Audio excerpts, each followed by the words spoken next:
My wife once told me a story in the past about a guy that she had went on a date with. On the date, his coyness and his excess niceness had her completely grossed out at the end of the interaction. I was, and I still am very entertained by the story. And I've met this guy before. Not that specific guy, but that type of guy. I've known him personally. I think we've all met certain facets of that guy before. We have generally characterized him as the nice guy. But when I search on YouTube for explanations of that archetype, I find a lot of top 10 lists of his attributes, but nobody really explaining the why behind his behavior. So, in my next mini-series of videos, we're going to do just that. Archetypes of Dating is going to take a look at these individual characters in the dating world, both male and female, and figure out the why behind what they do. And today, we're starting with the nice guy.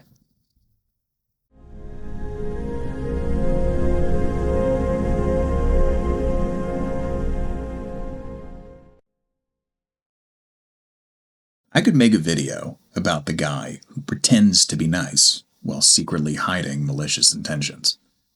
The manipulator, the sociopath, the guy who fakes his kindness outright because he's trying to manipulate you or sleep with you or harm you in some way. But honestly, it's so played out at this point. It's not to say it's not threatening, but you can find him everywhere. Just turn on a TV show or a movie. Like, that guy is literally everywhere, and we all know what he's all about. He's a bad guy who's faking his intentions because he wants to do bad guy things.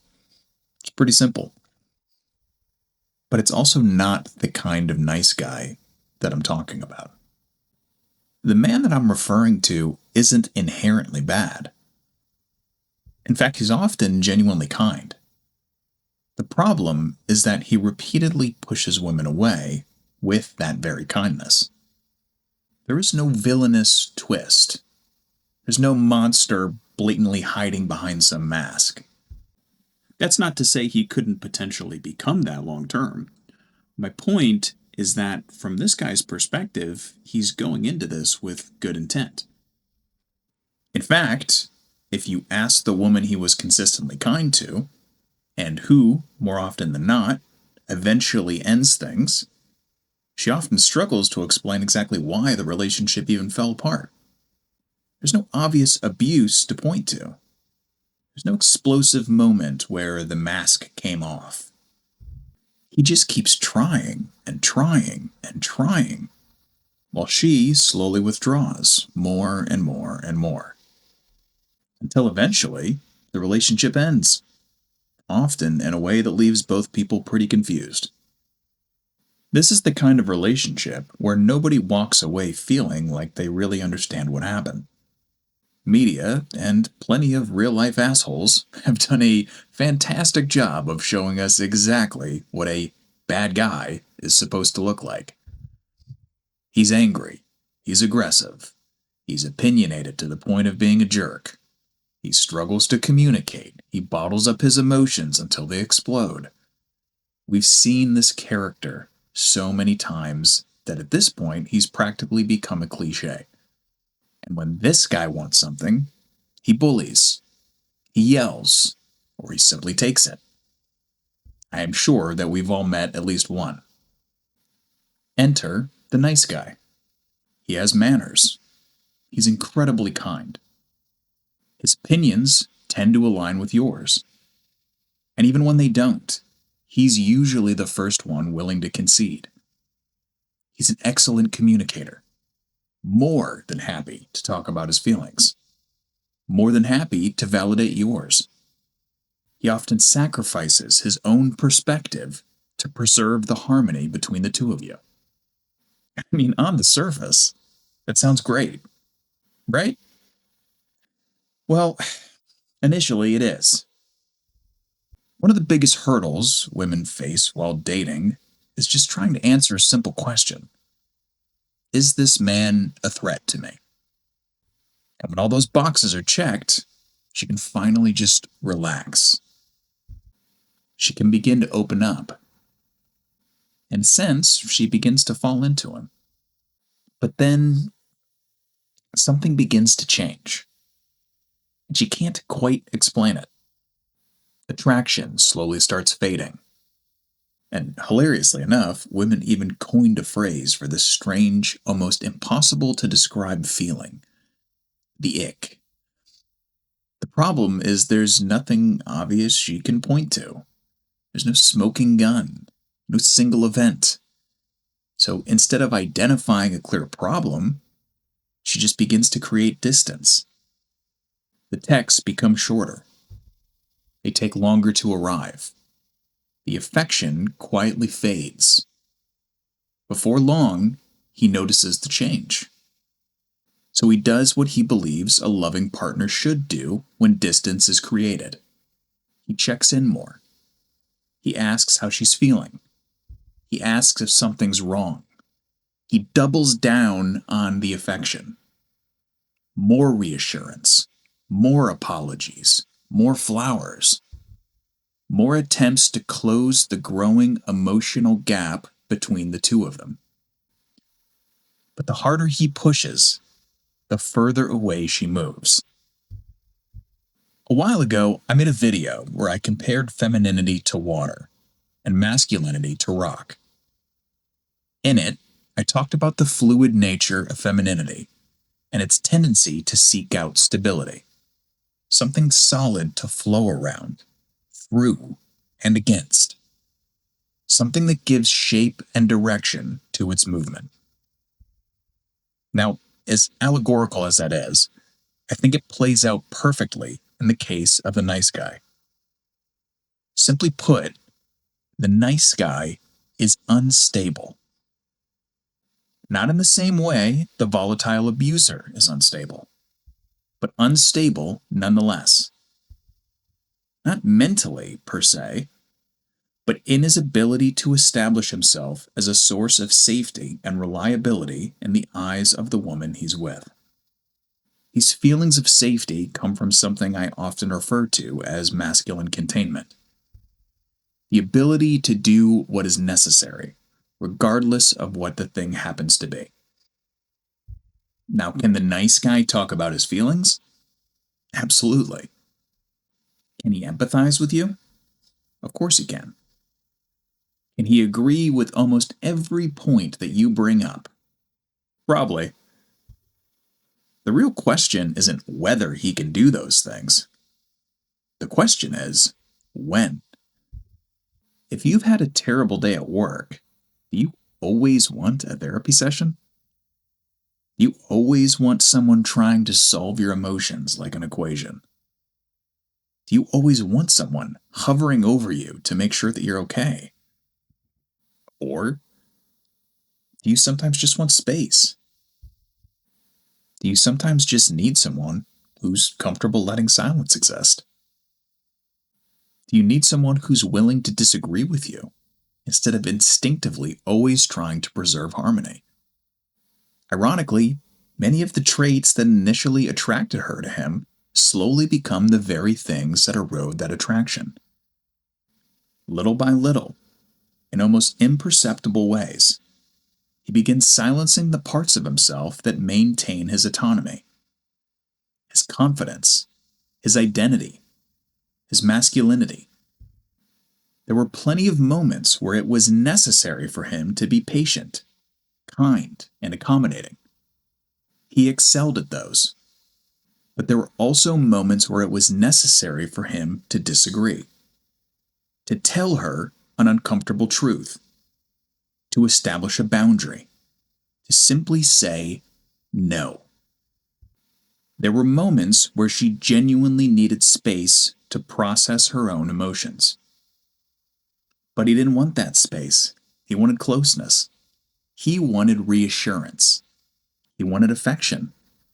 So instead of doing what was necessary, he chose what he wanted.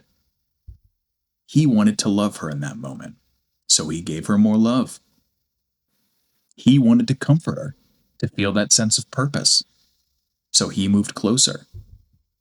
He wanted connection, so he tried harder. And then he finds himself completely confused. when every attempt at affection only pushes her further away. Because from his perspective, he's courageously closing the emotional distance.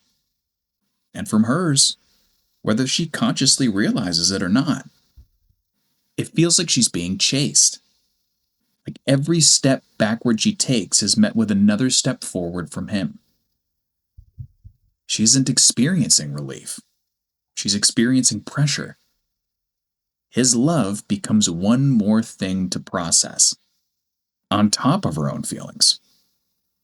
One more emotional demand. One more thing asking for her attention. He completely misses what the situation is actually asking of him. And that's the tragedy. Because in that moment, the loving thing to do wasn't to move closer, it was to step back. I mean, you come home from work and there are flowers waiting for you outside your door, right? Another heartfelt note. The third or fourth or fifth apology this week. And instead of feeling loved, you feel the ick. Even worse, you start wondering if you're the problem. You're thinking they're flowers. He's apologizing. He's trying, right? Why does this make me want to get even further away from him? Because what you're actually experiencing isn't excessive kindness. You're experiencing a man with no foundation. You are a wave crashing against another wave. And when that happens, your instinct isn't to settle. Your instinct is to recede until you can find something solid enough to crash against instead. These nice men often go into relationships with a desired outcome already in mind. And then they walk away hurt and confused, only to watch what they perceive to be a far less emotional man get the girl that they were interested in. Their conclusion is simple. She just wants the asshole. They buy into the idea that nice guys finish last. But I don't think that's correct. It wasn't his dickish attributes she was attracted to. It was his ability to profess his identity with confidence, lowbrow as it may have been.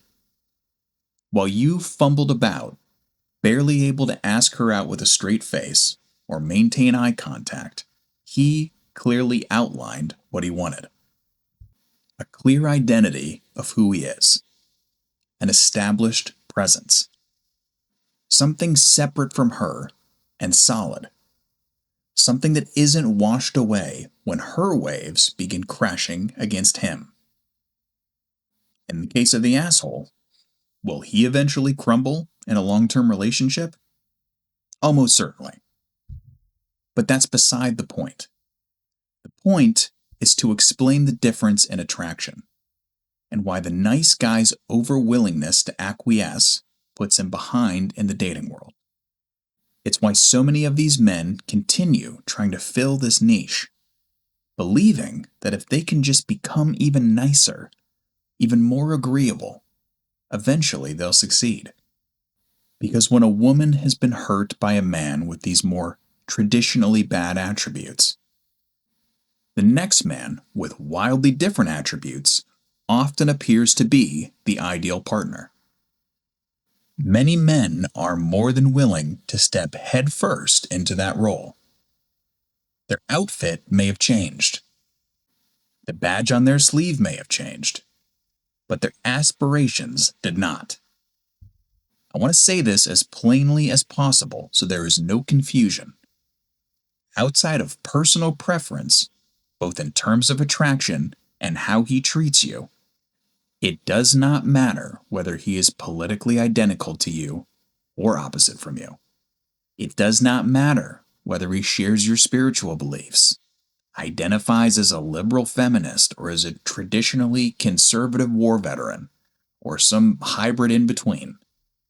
Wild as it may sound, the aggressive drunk who cheated on you and followed you around the house screaming is operating from the same place as the man who identifies as your ally, refuses to give you space, and compulsively tries to make things work through relentless affection. Both men refuse to do what is necessary in the moment. One cannot stop attacking. The other cannot stop pursuing. Both are acting out of their own emotional needs rather than responding appropriately to the situation in front of them. That, in my opinion, is the defining trait women should look for when trying to separate good men from bad. And it's the defining principle men should strive to embody if they want to build and maintain lasting attraction. The ability to control his anger, the ability to control his lust, the ability to set boundaries for himself and for others, the ability to say no, the ability to consistently do what is necessary regardless of what he wants. Because ultimately, both the stereotypical bad guy and the nice guy suffer from the same fundamental problem. Neither has learned to master himself. Because a man who cannot say no to his own impulses is every bit as trapped as the man who cannot stop saying yes to hers. If this resonated with you, I invite you to join me here for future videos as we continue to explore this dynamic. Until next time, ladies, gentlemen, be good to each other.